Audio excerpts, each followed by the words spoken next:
Good evening. I'm Kalila Brown-Dean, host of Disrupted on Connecticut Public.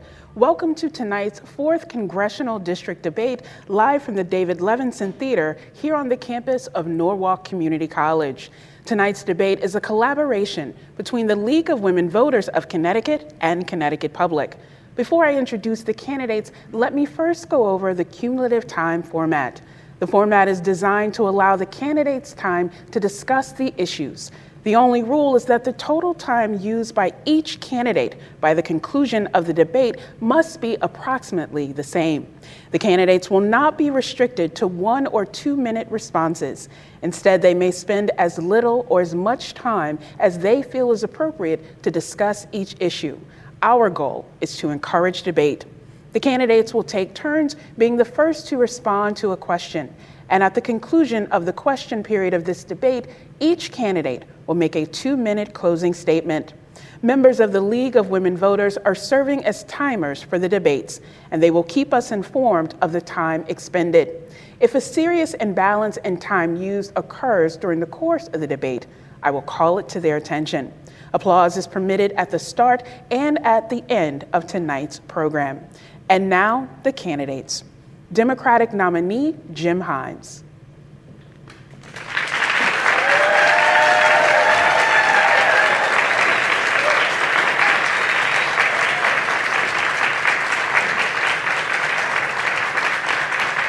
And Republican nominee, Jayme Stevenson.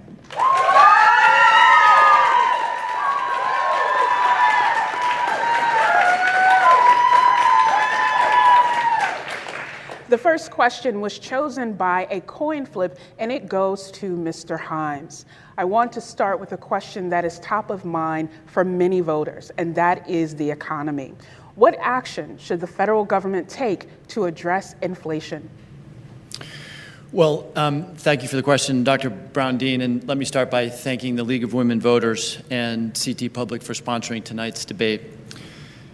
The economy is top of mind, and it's a challenging and confusing moment in the economy right now because if you think about what we've been through in the last 3 years, we went through a pandemic that no one ever imagined. We lost 1.1 million Americans, 6.5 million people around the globe, and we shut down the global economy 2 years ago. That had never happened before, and over the course of the last 2.5 years, we've restarted that economy, and that restart has been challenging.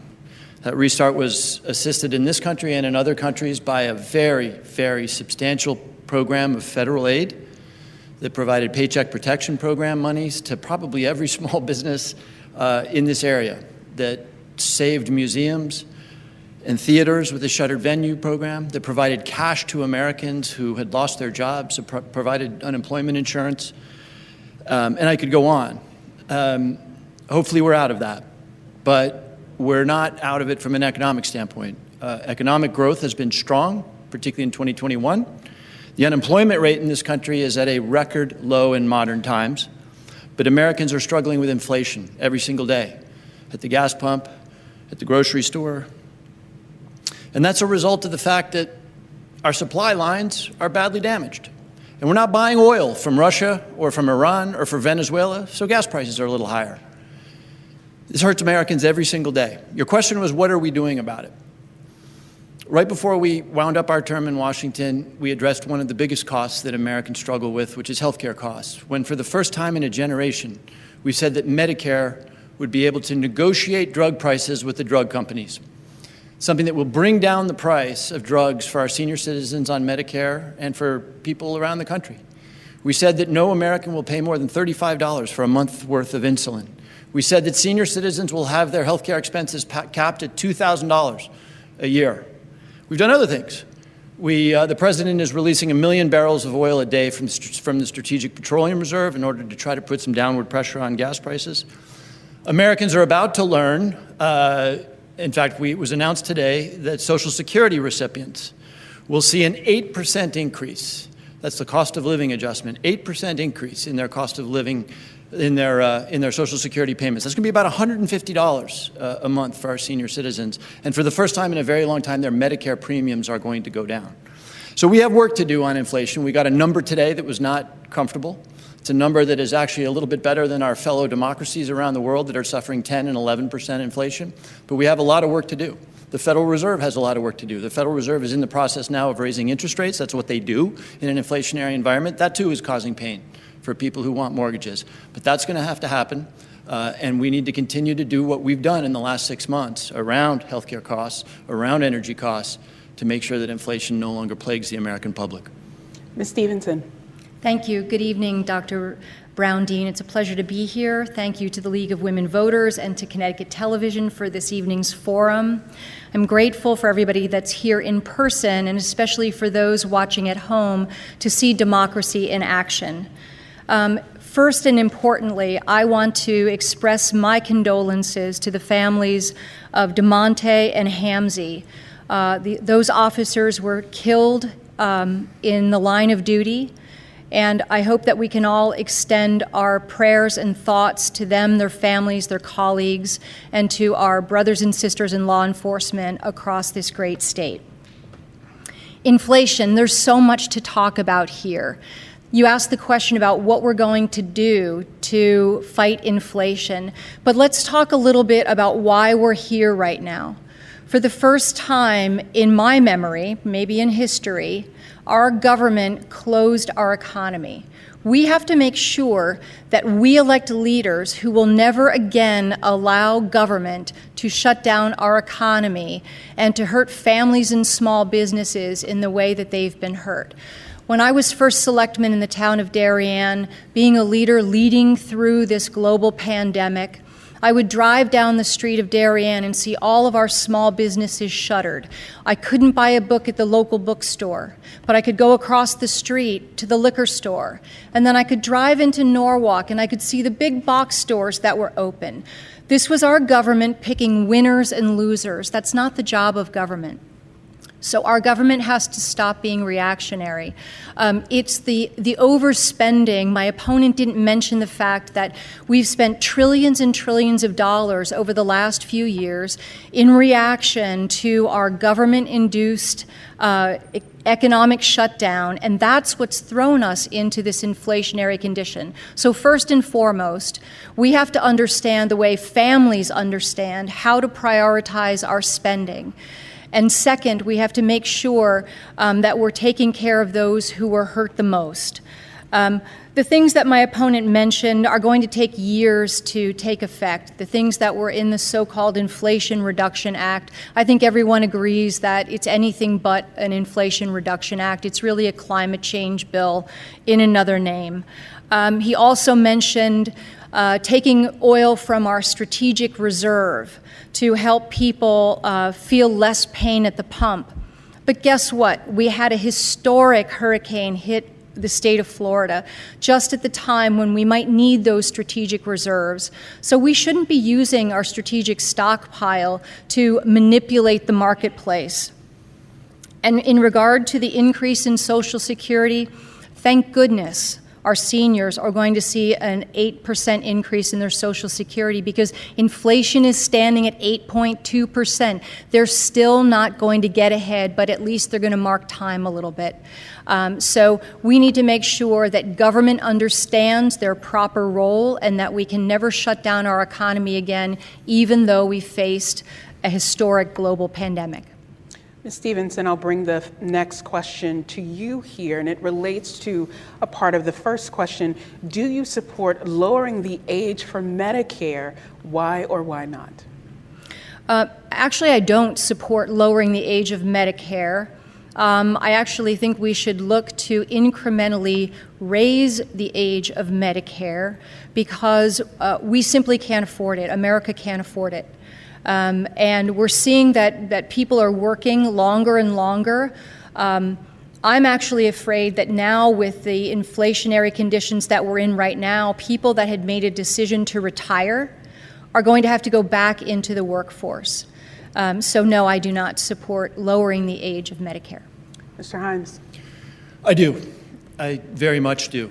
The Medicare program, which covers tens of millions of Americans, senior citizens, is one of the most popular programs that we have. By and large, seniors are enormously happy with the Medicare program. And the reason it's smart is both economic and, frankly, moral. Economically, it's smart because the younger you are, generally speaking, the better healthcare risk you are. And so by bringing younger people at their own option, obviously, if they have healthcare through their employer, God bless them, they should stay with that. But at their option, what you've done now is you've actually lowered the age of the Medicare population. That will create downward pressure on the costs associated with Medicare. You can talk to any insurance executive. They will tell you, let's get younger people into the pool. The moral reason, and here I'm glad this is a point of real contrast. My opponent just said that we can't afford it. My opponent hasn't had the experience that I've had over the many years listening to people who lost their jobs at age 61. Try getting a job at age 61. Try getting health insurance at age 61. It's tragic, absolutely tragic.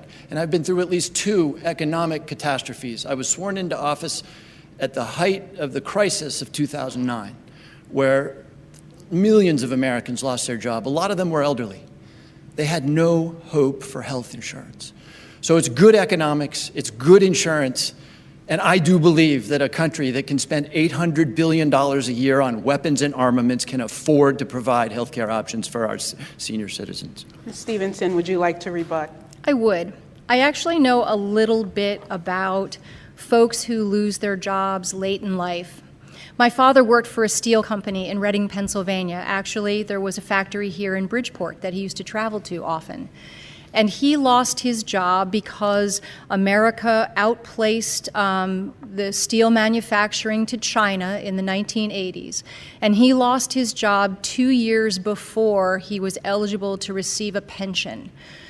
So he had no assistance. He had to make do with his Social Security. My mom had to go back to work later in her life, and it was very, very difficult. But you know, I say that to underscore the fact that I do understand a little bit about this. We should have a conversation about health care in this country, and I hope that we have a question about that this evening, because there's many other things that we need to consider. Again, we have to pick and choose, and we have to prioritize our spending the way we do in our households every day, and I don't think that America can afford lowering the age of Medicare. Thank you, Mr. Hymes. I want to stay on this same topic about health care. And that question is, what should the federal government be doing to address rising health care costs in our country?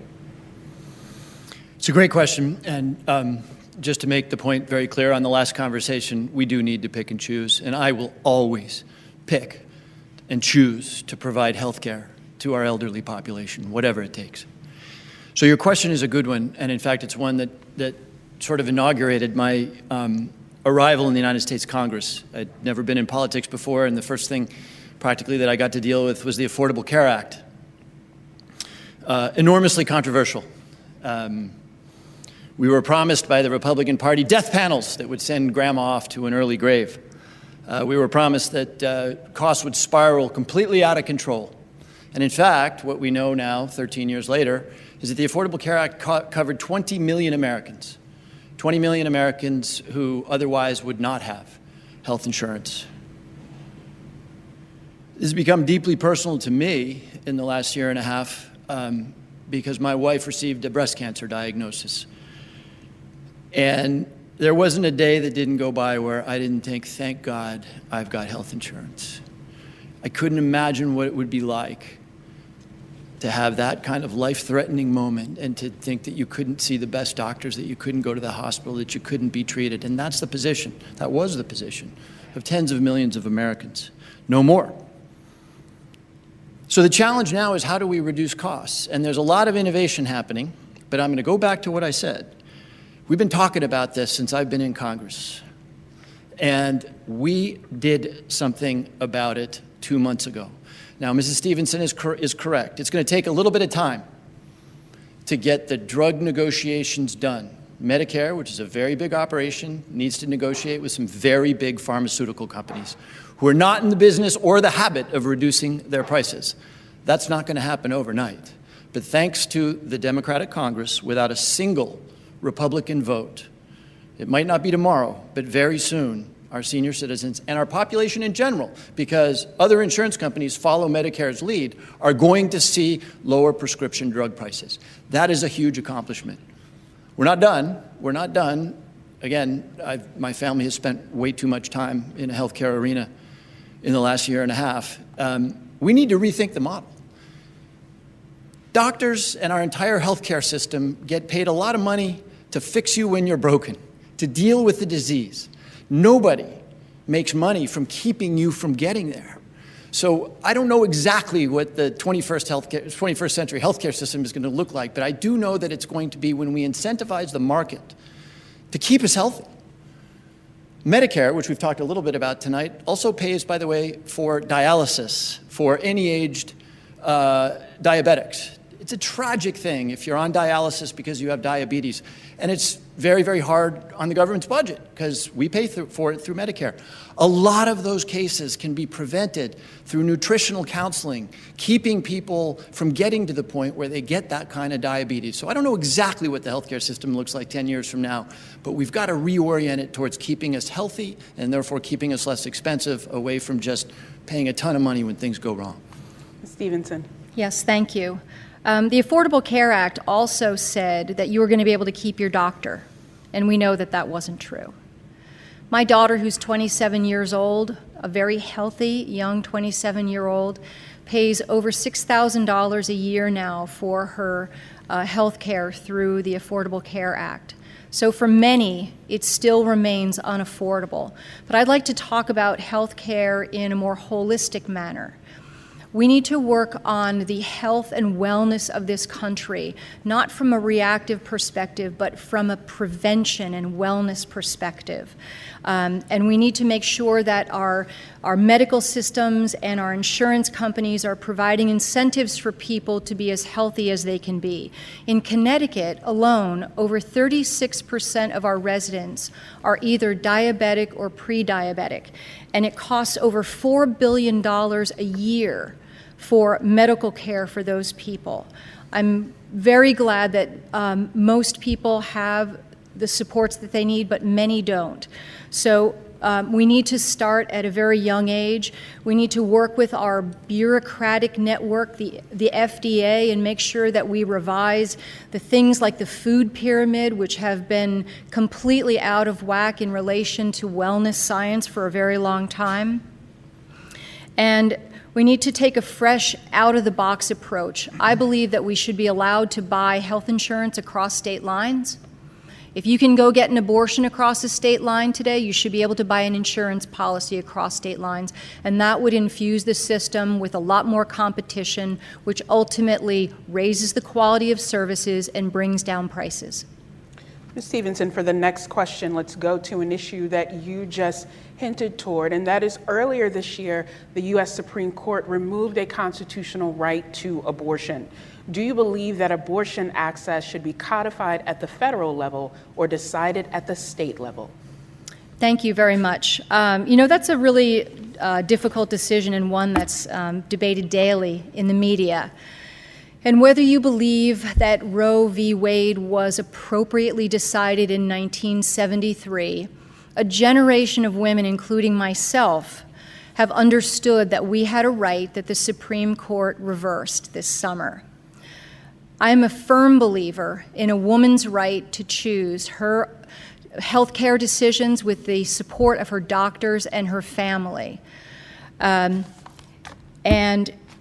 if it should be codified at the federal level, I believe we need to have that conversation. My opponent has been in Washington for 14 years.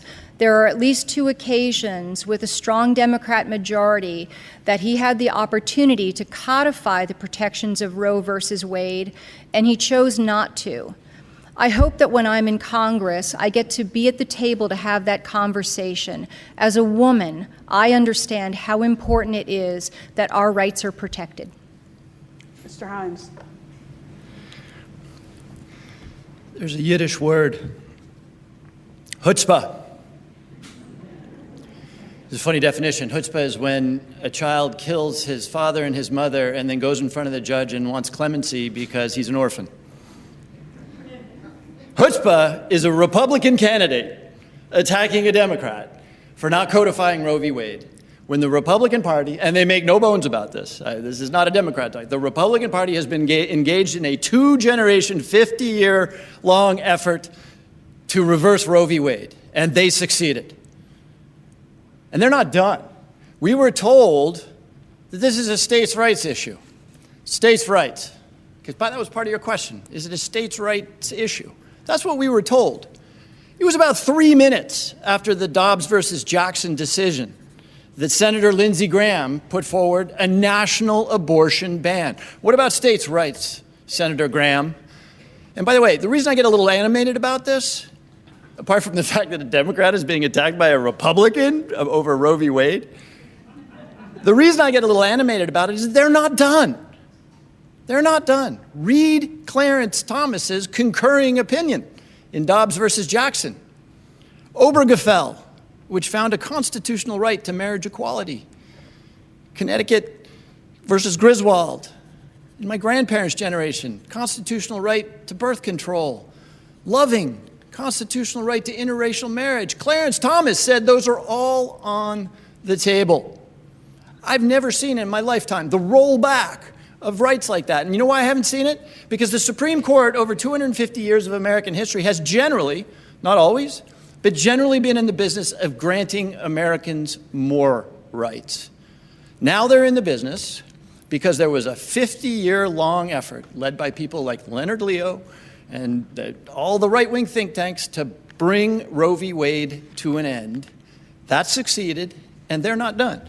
And look, this is not a difficult decision if what we're talking about is the government's role in this. My opponent said it's a difficult decision. Nah, for us it's not a difficult decision. This is a decision in any circumstance for a woman to make. And for that woman, it is a difficult decision. And I'll say it right now. You know, I respect profoundly, and I know lots of people who oppose abortion, and I don't have a good argument for them. I know religious Catholics who say, explain to me why I should be comfortable with abortion. I'm not sure I can do that, because it's a profoundly difficult issue for the woman involved. And that's why Jayme Stevenson, Jim Himes, Joe Biden, and Lindsey Graham have no business in that decision. Ms. Stevenson, would you like to respond? Absolutely. And yes, I do have chutzpah. Thank you very much, Jim. This is why you have to elect me as a Republican, because I have a common sense approach to women's rights. It's actually critically important that we hire people like me as a Republican to go to Washington to help moderate those opinions that Jim was talking about. But I think Jim's fear-mongering here, because I want you to also know that I have signed the Respect for Marriage Act. I think everyone should be able to love who they love and marry who they marry. And I've also been endorsed by the Log Cabin Republicans in support of gay marriage. So if you're looking to make a change in Washington, which is exactly why I'm standing here on this stage tonight, you start by electing Republicans that have common sense and who understand the importance of these issues. And truth be told, as a woman, I know these issues. I'm passionate about these issues. I have 4 daughters who are also passionate about these issues. So I really look forward to being at the table in Washington when we discuss these things and talk about whether the federal government should codify Roe v. Wade protections.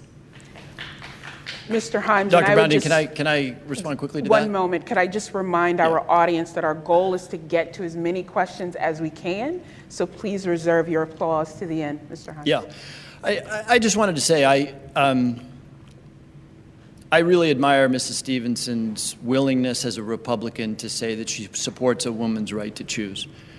I've represented a very moderate district for a long time. I've tried to do it in a very independent and thoughtful way, and I know how hard that is. Sometimes you take a lot of incoming from your own team. So I really respect and admire Mrs. Stevenson for saying that she will stand up for a woman's right to choose. But make no mistake at all.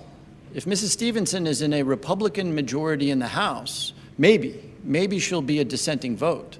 But make no mistake If Lindsey Graham's legislation for a national abortion ban passes the Senate, it will pass the House, and we will have a national ban on abortion.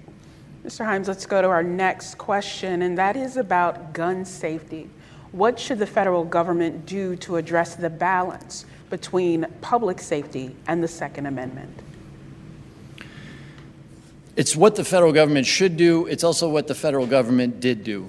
One of the things I'm very proud of in this last 2 years is that for the first time in a generation, the federal government passed bipartisan gun safety legislation, the Bipartisan Safe Communities Act. In my opinion, it's a long way from where we need to go because it didn't include universal background check, which is supported by something like 99% of Americans, and we haven't been able to get it through. It didn't include any sort of assault rifle ban, which I understand is complicated, but it's something that, as Mrs. Stevenson said, we need to keep talking about. But it did tighten up rules for the acquisition of firearms by people under the age of 21. It extended a policy that we've employed to great effect here in the state of Connecticut, which is red flag laws.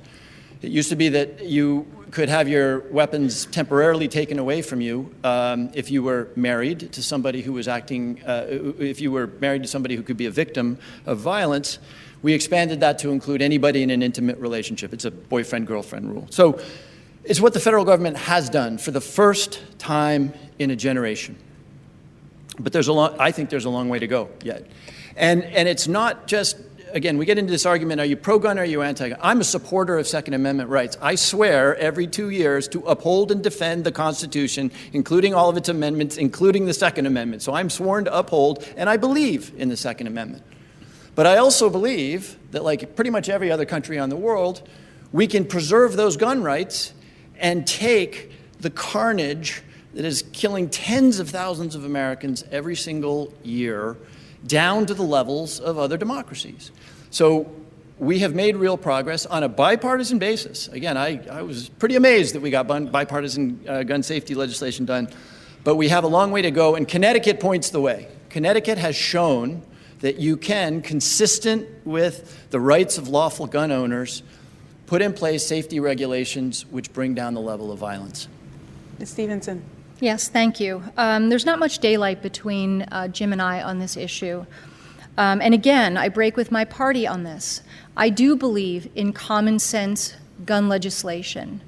I actually have my pistol permit, and when I got my pistol permit, I had to take a class, I had to have my fingers printed, and I had to have a background check.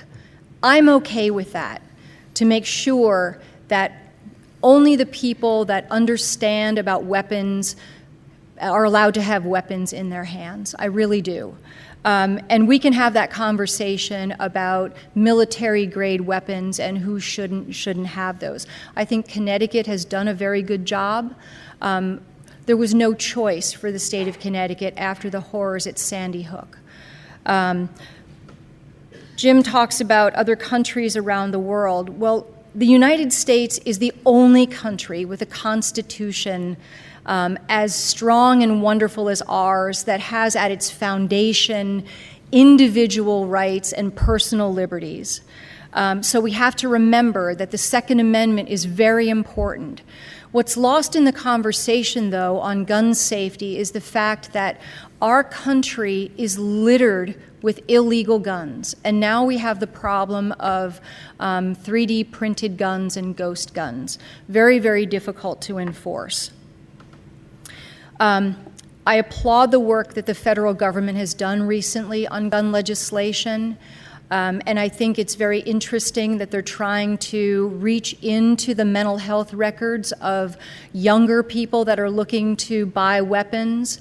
But I need to understand if that oversteps HIPAA laws in any way. We want to make sure that people aren't stigmatized for reaching out for mental health care services. So it's something that I need to do a little bit more research about. But I think what the federal government has done is representative of what most Americans and what I also believe is the right way to go with gun safety. Next question is about immigration. It's a major concern for many voters. Ms. Stevenson, this question starts with you. What action should Congress take to address the need for comprehensive immigration reform? Yes, thank you. This is a great question. I understand why migrants want to come into the United States. We're all migrants. We've all come from immigrant families. This is the greatest country on the face of the earth.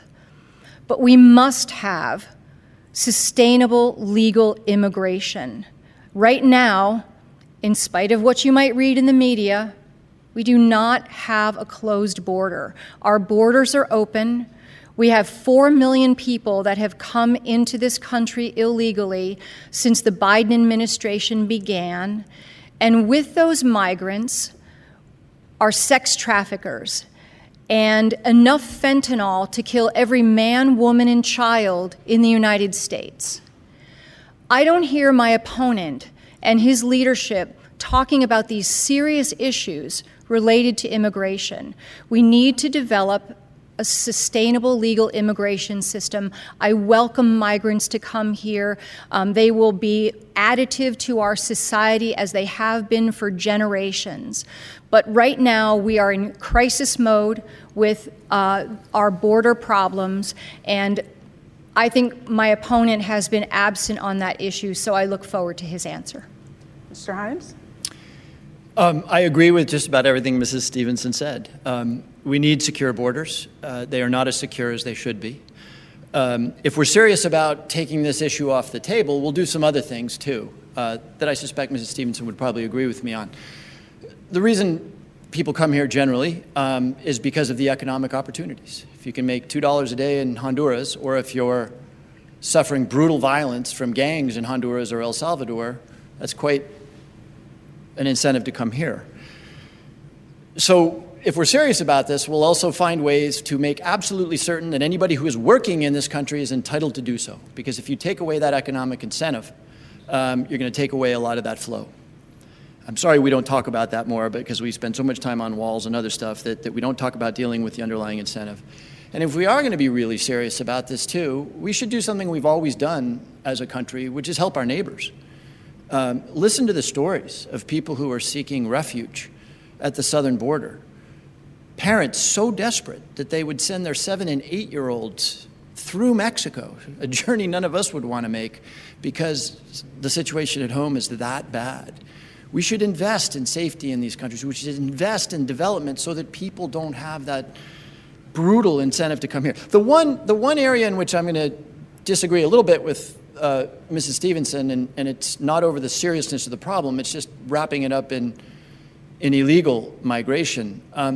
Fentanyl is about as serious an issue as we have in this country. But, and you can look it up right now on your iPhones, fentanyl comes in, Chinese precursors, mixed in Mexico. It's a CBP, look at the CBP website. 90% of fentanyl comes in through legal ports of entry, stashed in trunks and underneath trucks and that sort of thing. So I agree with everything that Ms. Stevenson said just about, but if we're going to talk about fentanyl, let's be honest about how it's getting in and how we can help solve that problem. Ms. Stevenson, would you like to respond? Yes, just briefly. Well, the drug cartels are in charge of the border, and we need to give every support that we can to Border Patrol and the DEA so that they can actually do their jobs instead of managing the tremendous overburden of the flow of migrants into this country. I think that's part of the problem. Our DEA does a great job, but right now they're not able to actually do their jobs. And along with the flow of fentanyl into this country, we have known terrorists on the watch list that have been able to come through our borders. So our open borders pose a tremendous domestic risk to the United States. You know, I agree with Mr. Himes that the United States should be a good partner and help our partners. I absolutely believe that to be true. You know, I think that building strong relationships with South America and our Canadian partners will be very beneficial to the United States. But a country without a border is not a country. and we have to immediately solve the crisis of the open border. And no, I'm not necessarily talking about walls, but maybe I am talking about walls in the places where that makes sense and where our Border Patrol can't really get to those areas. We should not accept the humanitarian crisis of babies dying in the Rio Grande River. That's not okay to me. So I really look forward, as your next Congresswoman, to demanding that the federal government put in place sustainable legal immigration system. Again, I would just remind our audience to please hold your applause. Mr. Himes, let's move on to the topic of education. What, in your view, should the federal government be doing to help reduce the cost of higher education?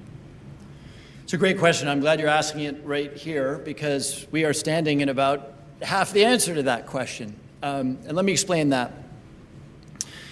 There's a lot to talk about here. As I think most of our audience will know, the federal government today helps in education in a couple of ways. Through Pell Grants, which provide $6,500 to students aspiring to secondary education who meet income limits, who are living generally in poverty, through student loans, guaranteed student loans. And that's kind of it. Our institutions of higher learning, which you're looking at a guy who's now in year 7 of paying tuition, have been raising their prices every year, 10%, are creating a huge problem. And the federal government doesn't have a lot of leverage. Maybe the government has leverage over UConn and the state university systems, but we don't have a lot of leverage over private universities. But that doesn't mean there's not something that we can do that I think is really important. It brings me back to Norwalk Community College. One of the things that I think the federal government has made a big mistake on over time has been the emphasis on 4-year college. And I think both of us had the opportunity to have a wonderful experience at a 4-year college, but the reality is that about half of Americans don't do that. And for too long, we've been obsessed almost with 4-year universities, ignoring the remarkable training that can happen in apprenticeships programs in areas like healthcare, nursing, HVAC, these skills that you can't export. Those jobs will not be lost, and those jobs get trained right here at Norwalk Community College and at Housatonic Community College in Bridgeport. One of the things I'm proudest of in my tenure as a member of Congress is I've been able to deliver millions of dollars to Housatonic's advanced manufacturing program. The advanced manufacturing program up there, they're taking high school kids and they're teaching them how to be manufacturers, which if anybody thinks that manufacturing is what it was 50 years ago, no. This is computers. This is CAD/CAM driven high-tech stuff. And at Housatonic Community College, in the middle of Bridgeport, they're taking kids from high school and they're giving them these skills, and those kids get jobs at Sikorsky, building Black Hawk helicopters, making middle-class wages. And so I think we need to focus a lot more on the community colleges, on the apprenticeship programs that give young people for whom university isn't necessarily the right thing, the ability to be firmly in the middle class, knowing that their jobs are not at risk of being exported abroad. Ms. Stevenson, to you. Thank you. Yes, I too know a little something about college tuitions. My husband and I have put 5 of our children through college, and I will agree with Mr. Himes that 4-year college is not for everybody, and we really need to allow students to understand the other opportunities that are available to them in terms of the trades and manufacturing, and a more well-diversified economy here in Connecticut, I think will help bring that process along. And I'm grateful for the work that has been done to help students connect with high-tech manufacturing jobs. But your question was about the cost of higher education. So as I look at it, the system itself is responsible for the high cost of higher education. The federal student loan program, where the loan dollars don't actually flow into the pockets of the borrowers, they go directly to the 4-year institutions. So there's no incentive for 4-year institutions to keep their prices at a reasonable and affordable level for students. We saw recently, in a lead up to this midterm election, the Biden administration wanting to forgive student loans. Well, for me, who has worked very hard to pay off my own student loans with the help of my husband, and to pay for my children's college. And when I think about all of the veterans and our military service people who had to earn their education in the military, literally putting their life on the line to get their higher education, I think it's a slap in the face to people like our veterans that this administration is just going to forgive student loans. Why should a bus driver in Bridgeport pay for a 4-year college loan for a lawyer in Greenwich? It doesn't make any sense to me. But Mr. Himes is right. We are here at Norwalk Community College, which is an amazing institution, and the relationship between Norwalk High School and Norwalk Community College and the P-TECH program, these are all really positive, innovative ways for kids to get great education, to get college credits while they're still in high school. And, you know, if I could have something on my wish list, it would be for those 4-year institutions to allow students to matriculate through their education in a lot less than 4 years. Mr. Himes, would you like to respond? No, I think that's fine. Okay, so let's move on to our next question. As the days seem to get cooler, many people are raising questions about energy cost. And so, Ms. Stevenson, that first question goes to you. What should the federal government do to lower energy cost? They should immediately ignite the power of the fossil fuel industry here in the United States. We have all of the energy that we need right here within our own borders. I'm old enough to remember when we became energy independent, and that was a big deal. That was a proud moment for the United States because energy independence is also domestic security. So we need to unleash our oil and gas reserves so that we can help our residents pay less at the gas pump and when they're putting fuel in their oil tanks. I've talked to a number of people who've gotten staggering bills as they're just filling up their furnaces for the winter season. But I will also say that we need to do that at the same time that we are making commitments and working toward a cleaner energy future. My husband and I have never been trendy, but I will tell you that we put solar panels on our house back in 2006. And it was a great thing for us. It offsets 25% of our electricity costs. Thank goodness, because Connecticut has the highest electricity rates in the country.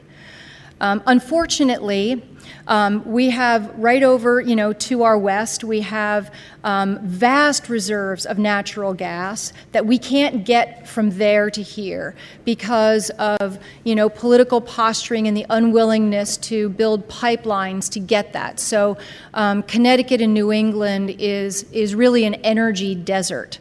I believe in an all-of-the-above approach to solving our energy issues, and the federal government should be investing in innovative technologies, hydrogen, clean and modular nuclear. So really an all-of-the-above solution to solving the really serious energy problem we're having right now. Mr. Himes. I think the question was, it's cold outside, what can the federal government do to help people pay for their energy costs? And again, I can tell you that we are doing something. Right before I left Washington, we passed a continuing resolution to keep the budget up and running, to keep the government up and running, and we included in that $1 billion for a program called LIHEAP. LIHEAP is a program that is really important in New England because we're cold here in New England. And that is money that provides for lower income people help to make sure that they don't go cold in the wintertime. And I, once again, find myself agreeing with a lot of what Mrs. Stevenson said. I might not put climate change as an afterthought. I might actually say that while we do need all of the above energy today, and in fact we have all of the above energy today, about 40% of Connecticut's electricity is from the Millstone nuclear plant, and we get an awful lot from natural gas. And like the United States, we get 15% or so from sustainables. again, it's not just what we should do, it's what we did. You heard Mrs. Stevenson disparage the Inflation Reduction Act for being just a climate change bill. That's not true, because it actually, we've talked a lot about the Medicare changes, which were pretty dramatic. But okay, maybe it is just a climate change bill.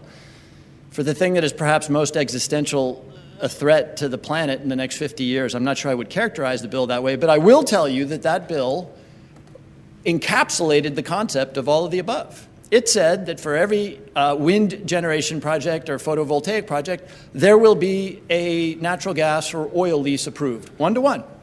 It had money to expand the use of modular nuclear reactors. So Millstone is this massive reactor that provides about 40%, as I said, of Connecticut space. Modular reactors could be built quickly and easily and provide power to a city. That bill contained help for the development of those things. So yes, all of the above, and I have generally supported precisely that. But make no mistake, the next time Russia invades Ukraine or there is in Iran, I don't want the rest of the world hostage to dictators that are peddling oil. And the long-run solution to that is developing clean and sustainable energy right here in the United States. Mr. Himes, for this next question, it's a little broader than the particular policy issues we've discussed thus far, and that is because there is a pervasive sense of division and hostility here in the United States. What do you propose to help bring the American people together around our common interests?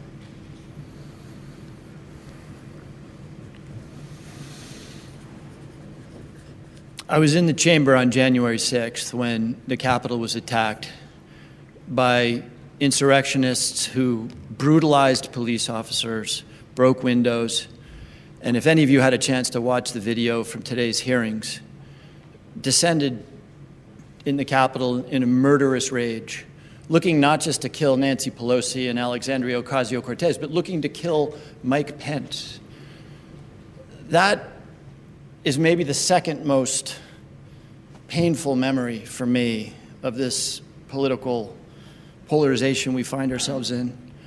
The most painful memory, quite frankly, is that after they swept the Capitol of those people, after they cleaned up the feces that they had spread in the core of our democracy, after they cleaned up the broken glass, the majority of my Republican colleagues, many of whom I consider friends, went back into that chamber at 11 o'clock that night and voted to overturn the results of the election. So I have two thoughts to answer your question. Number one, and I try to model this, we got to get away from this concept that if you disagree, you're a traitor, you're un-American. I tell high school kids who come to the Capitol, it's hard, but embrace the fight that we have, because our system is strong because we have different points of view. You can go to places where there is no debate. You can go to China, you can go to Iran, you can go to North Korea. There is no debate there. We are strong because we have that debate. But if we allow ourselves, and I can model this, and Mrs. Stevenson can model this, and I think we've actually done a reasonably good job of that tonight, but at the end of the day, it's all of you. If you wake up tomorrow morning and you're a Democrat, and you hate the fact that your daughter may marry a Republican, which is a thing now, or if you're sliding into the place where 40% of Americans live today, that maybe violence is okay, there's nothing that we can do to fix that. A democracy relies on the responsibility of its citizens. And so there's lots of other problems. Social media is a new thing and a profound irritant. You know, social media has algorithmically figured out how to enrage us, and we've got to deal with that, and that's a hard problem. I think Mrs. Stevenson's party has some challenges here. Polls show that 60% of Republicans nationally do not believe that Joe Biden is a legitimately elected president. I've heard Mrs. Stevenson, to her great credit, say that he is. But 60% of Republicans don't believe that. That is not believing in our democracy, and that needs to change. Ms. Stevenson. Yes, thank you. January 6th was a very dark day in our country, and I don't condone anything that happened that day. I want to be on the record as saying that. Party divisiveness, though, I think what we need to do is look at the root causes of why what happened on January 6th actually happened. Half of our country is feeling disenfranchised. And so it is the responsibility of leaders like myself and Mr. Himes and all of our colleagues to role model civility. I've done that for 12 years. As Darienne's first selectman for 10 years, 12 years on the board, blessed to serve as elected by my bipartisan peers to chair our Regional Council of Governments, the state's municipal insurance agency, and vice president of CCM. It's my experience of being a bipartisan leader is exactly what we need in Washington to bring the political temperature down. And I agree with Mr. Himes that social media is tearing apart the fabric of our communities. I know we have a lot of people here tonight from my town, Darien, and I think that they will agree with me that there's a lot of people who are no longer friends within our community because of the things that people say on social media that they would not otherwise say if they were in the presence of someone. So, and truthfully, as a mom, our kids are watching. They're watching our behavior, and we need to role model civility. So, you know, it is my pledge to continue working in the way I always have, respectful, open heart, open mind, in a bipartisan way. And if I can bring that to the Congress of the United States, I will be very honored to be able to do so. Ms. Stevenson, the next question is about national security. And so what do you see as the most pressing national security issue facing the U.S., and how should the U.S. address that threat? Unfortunately, I think over the last 2 years, the world sees weakness in the United States. And I'm going to take a moment and talk about the very day that I decided to run for Congress. And that was August 26th, 2021, when I watched the incredible, very concerning way that our president decided to withdraw our troops from Afghanistan after 20 years to meet this arbitrary goal of the 20th anniversary of 9/11, a day that I know for Mr. Himes and myself and everybody here in southwestern Connecticut is a day that we will never forget. But it was on that day, on August 26th, when we watched people falling from planes, when we left American citizens and our allies behind, and 13 brave men and women lost their lives that day in a rush to leave that country against the advice of military leaders. That set off a chain reaction of events around the world showing America's weakness. It emboldened Vladimir Putin. Mr. Himes sits on the Intelligence Committee. Hopefully he knew when he saw that Russia was surrounding Ukraine, getting ready to attack. It's emboldened the leader of China, making aggressions against Taiwan, and certainly has emboldened North Korea, who's now sending missiles over Japan almost every day. So what we need to do is return the United States of America to a peace through strength policy mentality. We're in a very dangerous and precarious position right now. We should never be negotiating with our foes for oil. I don't know why we're doing that at any way, because we have everything that we need here. So peace through strength is the policy that I support, and I look forward to casting my votes in that way as your next Congresswoman. Mr. Himes. I'm wondering if I've lived in the same country as Mrs. Stevenson for the last 5 years. We can come back to Afghanistan, but you know what sends a signal of weakness to the world? When the President of the United States and Reykjavik stands next to Vladimir Putin and says, "I don't believe my own CIA. I believe this guy, a murderer, a despot and a dictator." And President Donald Trump said, "I don't believe the CIA. I believe Vladimir Putin. You know what sends a signal of weakness? When that same president is on the phone with a 21st century hero, President Zelensky of Ukraine, and the President of the United States says, I'm going to send you the weapons, but I want you to do me a favor, though. And of course, that favor is to send dirt on his political opponent. Tell me what's more weak, what's more criminal than that. You know what sends a signal of weakness? Probably the worst person on the planet right now is the dictator and leader of North Korea. When the President of the United States sends, his words, not mine, love letters to the most brutal dictator. When the President of the United States says that NATO is a bunch of laggards, they don't do anything, they don't pay their bills, as though this were a commercial real estate transaction, that is weakness. What has Joe Biden done? And let's come back to Afghanistan, because Afghanistan was a tragedy all around. But if you think that's just pure Joe Biden, we're going to look into that a little bit. But let me tell you what strength is.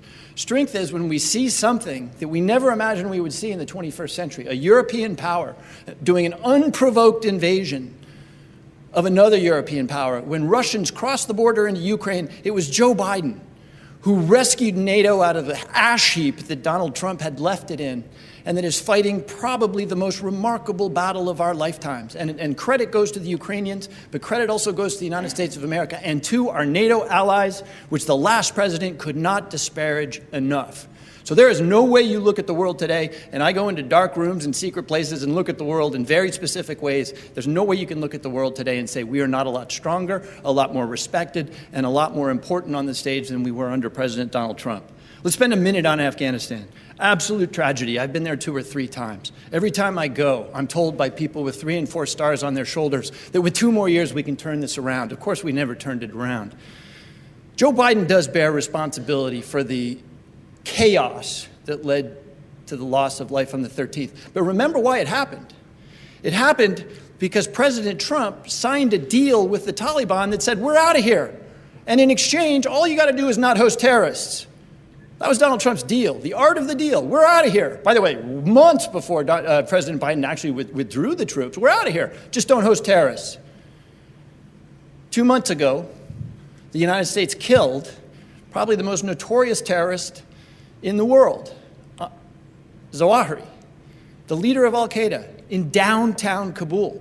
So I'm going to tell you that Joe Biden bears a lot of personal responsibility because the buck stops on the Oval Office desk. But that deal struck a year before, was a Trump deal.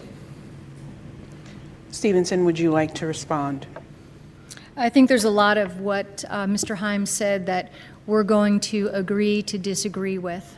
You know, I look at that disastrous withdrawal from Afghanistan, and I can only think about the people that served in that war for 20 years, the families who lost loved ones, who are probably saying today, what was it all worth?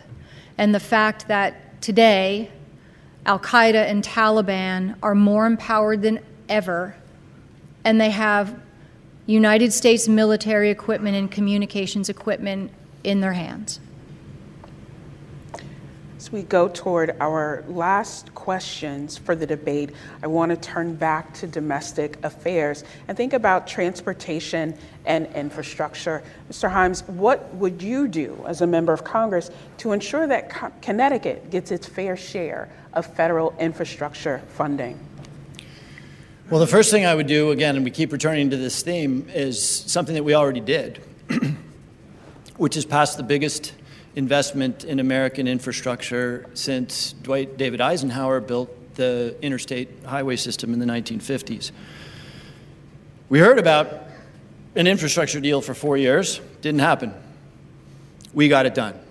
Biggest investment in our infrastructure since World War II. That's a big, big step. And this is a smart investment, by the way. Yes, it's bridges and tunnels. We're rebuilding the Walk Bridge. It's bridges and tunnels and trains and everything. It's also wiring America with broadband. We learned during COVID how important it is for every household to have access to broadband. $65 billion will be made available. In an echo of the Depression, where we decided that every American would have electricity, we've decided that every American would have access to the broadband services and the opportunity that comes with it. So what is the trick about getting it here?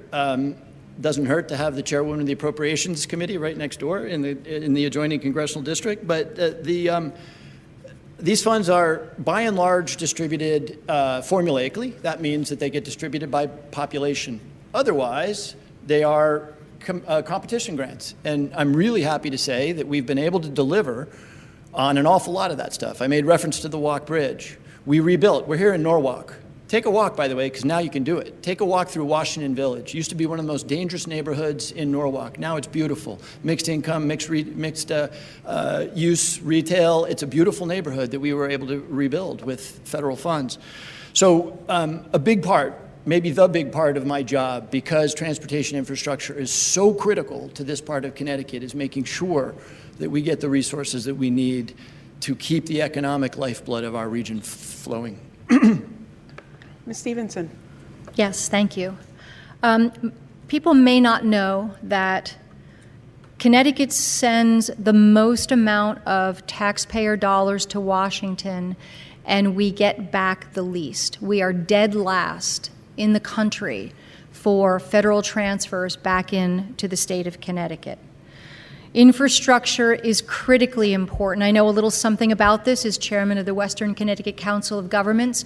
We were responsible for managing the flow of federal dollars into our district for all kinds of transportation projects. And I'll tell you that because of government regulations, infrastructure projects take too long and they're too expensive. I'd like to also point out that Mr. Himes voted against the opportunity to use excess COVID dollars on infrastructure. So, I think we need to be in a place where we hire a representative who's always going to be putting the incredible transportation needs of this state above all other special interests.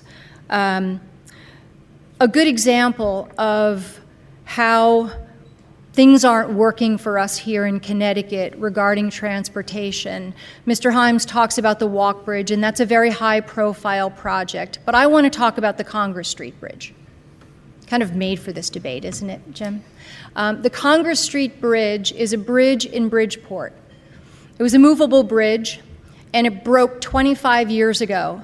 The bridge actually cuts off the east side of Bridgeport from the downtown. There's good work being done in the downtown of Bridgeport, lots of building, redevelopment. The east end of Bridgeport is blight. There's drug dealing, and businesses can't thrive because they're literally cut off from the downtown of Bridgeport. There's been fits and starts with our federal representatives over the years. Actually, Mr. Himes campaigned on this back in 2008, the Congress Street Bridge. The Congress Street Bridge is still broken. So when I get to Congress, not only am I going to make sure that Connecticut gets its fair share, but I'm going to make sure that I shepherd those projects in a way to make sure that your investment, your taxpayer investment, actually gets those projects done, because the people of Bridgeport can't wait another 25 years to fix the Congress Street Bridge. Thank you both. And at this time, we will move to the 2-minute closing statements from each of our candidates. Mr. Himes, since you started with the questions, you may start with your closing remarks. Thank you, Dr. Brown, Dean, and thank you again to the sponsor of the debate and all of you for attending. I've tried for some time now to represent this district in the way it deserves to be represented, independently, thoughtfully, willing to listen to anybody. I've done dozens and dozens of town hall meetings. Years ago, the Ridgefield Republican Party invited me to come address them, and my staff said no, and I said yes, I'm going to talk to everybody, I'm going to represent everybody. I hope to have the chance to continue to do that in these troubled times. And look, these times are as complicated and as strange as you can imagine. The media is out of control, Twitter, Facebook, Rachel Maddow, Sean Hannity and stuff. There's only one thing that matters in this job, which is what have you done for the people of the United States, for the people of Connecticut, for the people of the 4th Congressional District. Look at the record. Look at what Mrs. Stevenson's team did when they controlled the Congress of the United States in the 4 years of the Trump administration. They had one legislative achievement, one. They passed a tax cut plan that blew a $2 trillion hole in the budget and delivered 83% of its benefit to the top 1% of the population in terms of income and to corporations. And by the way, they raised all your taxes because they took away the deduction for state and local taxes. One achievement. What else did they do? They got rid of Roe v. Wade. And thirdly, and we talked a little bit about this, think about the way that period ended. Think about the fact, and to her great credit, Mrs. Stevenson is not one of them, but half the Republicans running for Congress today are election deniers. That's the record. So what's my record? Infrastructure, the CHIPS Act for semiconductors, bipartisan gun safety, healthcare improvements, the biggest investment ever in climate change. Cut away the noise. That's the record. And I could not be more excited to continue that record going, to stand up for the people of this district, to stand up for women, and to stand up for our democracy. Thank you. Ms. Stevenson. Thank you. I'm glad Mr. Himes brought up the state and local tax deductions. He had two opportunities recently to fight to reinstate those tax deductions for the people of southwestern Connecticut, and he didn't do it.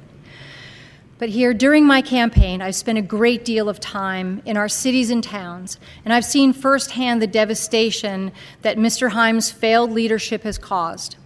While Jim's been focused on doing the bidding of his party leaders, our bridges and roads have been neglected. Public housing for the elderly and disabled is in disrepair. Residents are often even held hostage in their apartments because of broken elevators at the Stratfield House in Bridgeport.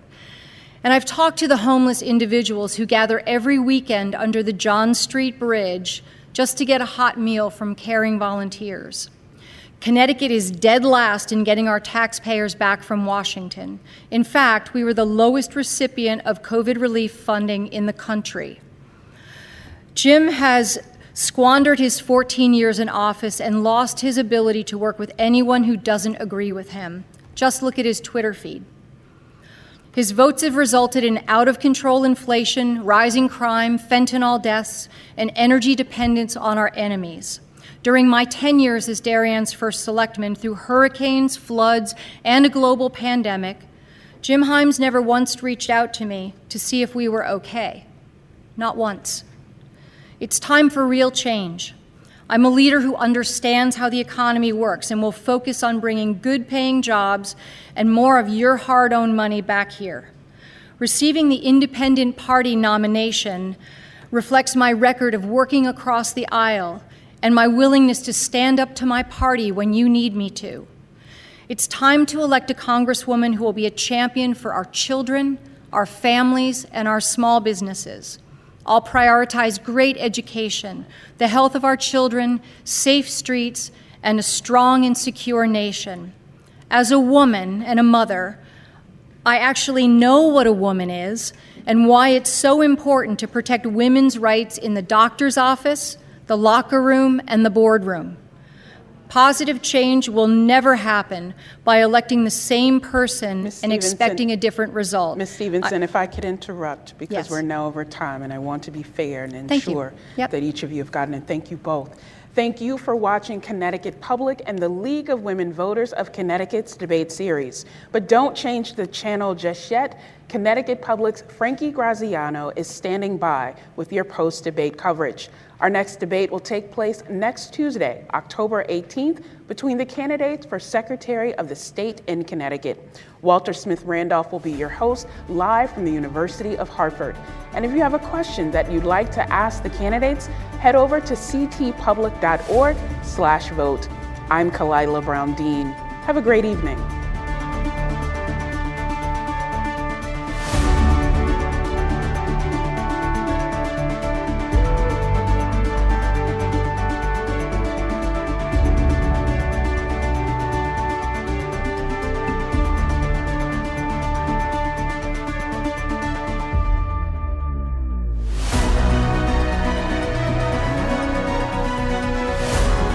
Inside the David Levinson Theater in Norwalk, Connecticut, the site of the 4th Congressional District Debate between the incumbent Democrat Jim Himes and the Republican candidate Jayme Stevenson For Connecticut Public, I'm Frankie Graziano.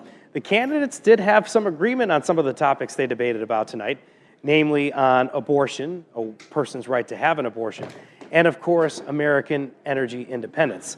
There was some disagreement from the candidates, namely on immigration and whether or not fentanyl comes into this country illegally through illegal ports of entry, and of course, on the economy. Congressman Himes says the root causes of inflation are pandemic related, while it is the candidate, Jayme Stevenson, that says that it's more of a situation of Democratic overspending. We're going to talk in a moment to the representatives of each candidate, and I'm going to start by talking to the representative for Republican candidate Jayme Stevenson, Rowena White. Thank you so much for joining us tonight, Rowena. And I just want to say really quickly, the economy, a little bit of a clash between the two candidates there, but in your mind, do you think that your candidate here, Jayme Stevenson, was able to get across that she thinks that this is a problem with the Democrats? Oh, absolutely.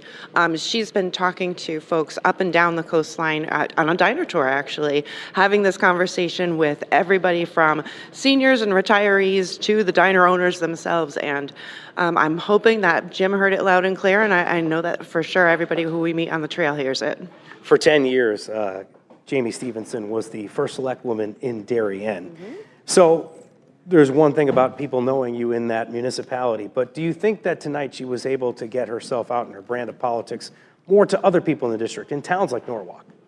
I think she was. I think that she's been working at it a lot harder and a lot more visible. What people don't realize about Jayme is that she's always been there. She's been on the board of directors for LifeBridge. She's been on the board for Liberation Program. She is on the board for Stanford EMS. And so now she's actually putting herself forward. And so it's really fun to see her shine and be out in the community like this. Rowena, thanks for your time tonight. I appreciate it very much. Thanks, Frankie. And next to join us is a representative for Congressman Jim Himes, Francesca Capodilupo, another Italian like myself. I'm a Francesco, obviously. You know me as Frankie, but whatever. I have to ask you, we had a fun moment tonight. Obviously, I think the candidates did agree on abortion, but it's where Congressman Himes was able to, I guess, call out Jayme Stevenson and say that she had some chutzpah for saying that a Democrat might be responsible for some of the things that are happening with abortion. What was your take on that situation? And do you think that maybe Congressman Himes was could have been seen as having fun there from some people watching in attendance? I mean, it's not a good time if you're not having fun, but at the end of the day, listen, things are pretty clear when we're talking about abortion. You're either for women's rights or you're against them, and Jim Himes is for them, period, the end. Jim Himes beat an incumbent 14 years ago to get this seat. He beat Chris Shays. Do you ever get worried now, here as we get about a month or so from the election, that it could turn the other way and this could sort of be a swing district? Yeah, that's a great question. You know, I think the voters of the 4th Congressional District really know who Jim Himes is. They see him all the time. They know he's delivering for the community. And at the end of the day, Frankie, this is a moment for clarity and a moment for pragmatic leaders who understand the problems we face, but more importantly, know how to address them. And Jim Himes was the only person on that stage tonight who can do both. Francesca, thank you so much for joining us tonight. I appreciate it very much. Thanks. Jonathan, I hope you were listening to that conversation. I just have to ask you, from talking about that, you know a lot about this district. I have to ask you, do you think that this could be, the 4th district, do you think it could be up for grabs? It's usually at play, and it should be a consideration because of the demographics here. And most importantly, Frankie, I think as you already know, the majority of voters here are unaffiliated. So it could swing easily either way. If anything, since the pandemic, the numbers have increased of unaffiliated voters. So you can't take for granted that base, especially of so many New Yorkers who've been recent transplants because of COVID. Jonathan Wharton, the Associate Professor of Urban Affairs and Political Science at Southern Connecticut State University. And you guys know my next guest, the moderator tonight, who did such a great job tonight, Dr. Kalila Brown-Dean, host of Disrupted on Connecticut Public. Thank you. Oh, you're getting a clap. That means we have a nice audience today, and you deserve it. Thank you. Jonathan answered that first question. I want to move on only because we talked about these candidates being generally in agreement. Is that something you felt tonight when you were sitting behind the desk? You know, what I felt, Frankie, was that these two candidates modeled what we need to see more of in this country, and that is civility, that we can disagree, but at the end of the day, If we spend so much time on one-liners and jabs, we do a disservice to the people of this state and of this country. And so there wasn't a lot of room between them on some of the key issues, but it's also clear about what either candidate will have to do when they have to align with their party in Congress. That's the key thing to watch between the two. Abortion and a person's right to reproductive rights is such a serious issue. And you see me laughing about it a second ago with Francesca, but it was such a moment in this debate where they're generally in agreement on something, and you have Jim Himes being sort of incredulous at that time that Jayme Stevenson was asking whether or not it was the Democrats' fault for not being able to codify Roe versus Wade. So when you're sitting there and hearing that, Kalila, what was your reaction, I guess, to that general statement? And do you think, I guess, Congressman Himes reacted well enough to what Jayme Stevenson had said there? You know, I think at the core of this, Frankie, is whether we talk about Democrats or Republicans, what's really key here is this issue of federalism. Will this be an issue that goes back to the federal government, goes back to the Supreme Court, or will we decide on a state-by-state basis? And what's at stake there, right? When you have different people controlling legislatures across the states and what that may look like after this midterm election. So while we're talking about two candidates for Congress, we also have to look at some of these state races across the country that will be affected by what Congress decides to do or not do. Jonathan, in Connecticut, you're hearing that a lot of the Republican candidates here, especially for federal office, are supportive of abortion, but Jayme Stevenson goes a little bit further, right? She calls herself, I guess, from looking at her website, I don't know if she wrote this or somebody else did, but she calls herself a social liberal. So do you think she was able to show voters in this district that she is certainly supportive of abortion and pretty much goes all the way out? No, she made that known, and that shouldn't be surprising. She's had a record of this for years. She's been pronounced about this, even, and people forget, she was lieutenant governor candidate, too, 4 years ago. So she made voters aware of this early on. It's really nothing surprising. But it was interesting, nonetheless, to hear them even kind of debate and bring out the realities that they are similar on this stance. Disagreements? We had one on the root causes of inflation. This is what I'm going to ask you about, Jonathan. And we heard, of course, that she thought it was, Jayme Stevenson had said that she'd driven up and down Darien and seen that the government, in her opinion, in terms of COVID shutdowns, had picked and chosen winners and blamed overspending by the Democrats for inflation. And then on the other side, you're seeing Congressman Jim Himes blaming the pandemic and people getting sick for inflation. What was your takeaway from that whole conversation? I was surprised it was, mentioned early on. I mean, she really kind of hit that home, and I think it was mostly because, she's been a first select woman. So she knows this firsthand. And it was an issue at the time in terms of, what should government do to respond to this? But in truth, we saw this at all levels of government. The government didn't quite know how to respond one way or the other, whether it was at the local, state, or even at the federal level. It was an unusual time, and so it was really unprecedented in terms of how government should operate at all levels. I felt like at the end, Kalila, the issue started to turn up a little bit because we had January 6th was a question you asked about and conduct from Republicans and Democrats at that point. And then we talked about national security, and that's where the two went at it a little bit. And I guess you could say that Jayme Stevenson thinks that this country is in a much weaker position. And you would hear Congressman Himes say that it's Donald Trump's fault that we're in this position in having a weakened position in diplomacy. What was your takeaway when you were watching that whole thing? I think what I took away is that the United States is vulnerable, but the disagreement is about the source of that vulnerability. There's some people who would say they're domestic threats to our safety and to our security, and others who see that as external. And I think that what we've seen over the last really 20 years in this country is that it can't be an either or. And I would have liked to hear more from the candidates about those external and internal threats and what we do collectively. And I got to ask you a follow-up here because I feel like a national security, more of like a cybersecurity too, is Jim Himes' wheelhouse.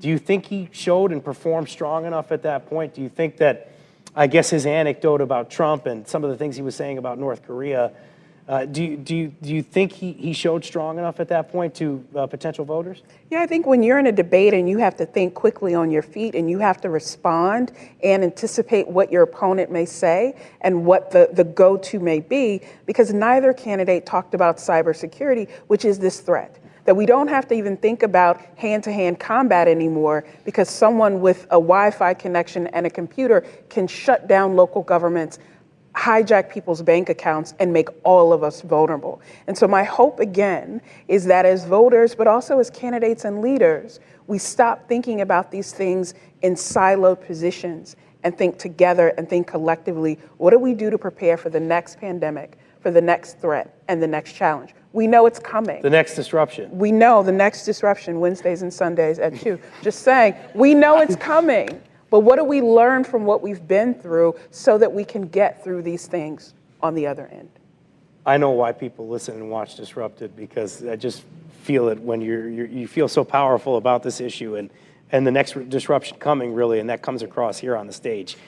At the end, we heard about transportation. Jonathan's jabbing me a little bit because he's like, this is what you want to hear about. Exactly. No, we had a debate the other night where we had John Larson and Dr. Larry Laser, they're candidates in the 1st District, talking about transportation. And John Larson said something about how 91 and 84 were the greatest chokehold in New England.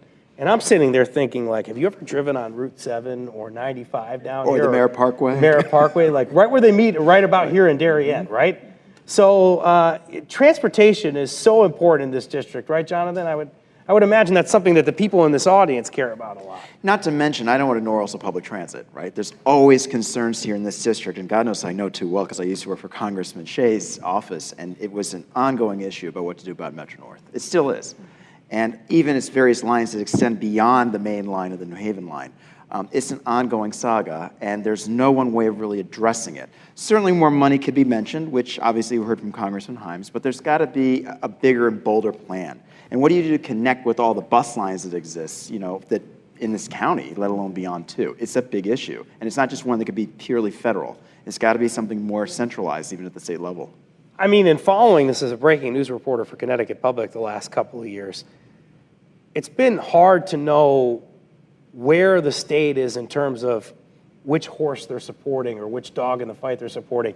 At first, it was basically tolls, essentially, and a 30-30 plan, and then it was CT 2030, and now it's this time for CT thing where I guess it's a bit more reasonable, where they're saying we can try to cut it down to 30 minutes from New Haven to Stanford, 30 minutes Stanford to Grand Central, 30 minutes Stanford to Grand Central, and of course, New Haven to Stanford, yes. 30 minutes, right? So that's the more reasonable plan, I guess, but did you hear a plan out of the candidates tonight? Did you hear anything on transportation that you could latch onto that maybe could get us out of this transportation mess we're in? This is the transportation hub here, I would say. I think whoever figures that out, frankly, won't just win elected office, but could probably get a MacArthur Genius Grant, because it is a challenge. They were handing them out. Mm-hmm. Wonderful. But access to reliable transportation is about economic development, where companies are, how people can get to the jobs that they need to contribute to the community, contribute to the state. It's also about access to housing, where people live so that they can get to their jobs. And that is what I think I wanted to hear more of, about how these things are connected, and also the partnership that will be needed. Yes, you are an elected member of the United States Congress, whoever wins in this midterm, but you will have to work with Connecticut leaders to prioritize, to fund, and to work together to actually do something about this issue. In the end, though, Frankie, to be fair, the congressman did bring up transit-oriented development and brought up the example here in Norwalk, which was great to hear. At the same time, we also heard from the first select woman, too. She had mentioned, this whole concern surrounding Bridgeport and what to do to redevelop it. I've been waiting to hear more and more about that, just as an urbanist. The bridge to Congress, as the Jayme Stevenson campaign calls it. And they had a really effective video that they had with Jayme walking near that bridge, and there's like a drone shot and everything like that. So that's certainly been a big thing. We talk about transportation. And I am going to move away from this debate shortly because I want to talk about more general items. But before we do, final thoughts on tonight's debate? It was the battle of the centrists. And so maybe that's part of the reason why. it was pretty civil for the most part, right? You heard a lot of Mrs. and Mr. and the titles kind of going back and forth and pleasantries. But as you said earlier, it was either the Trump factor or how, Mrs. Stevenson wasn't quite like him, but still is part of the party that is. So there's got to be a pathway of differentiating maybe between the candidates and even the political parties. But I was glad to hear their stances. I was glad to hear that they were pronounced about it. But they are certainly two very different personalities, which shouldn't be shocking. That's what we're voting for, and let's be fair. This is the 4th Congressional District, after Dr. all. Brown-Dean, what do you think? Yeah, I think one of the other similarities, though, is that they're both policy wonks. They both have figured out not just that I have an idea, but what does it take to make that idea into policy and into reality. And I think voters want to know that someone doesn't just want to tell them what they want to hear, but actually has that experience of knowing what it takes.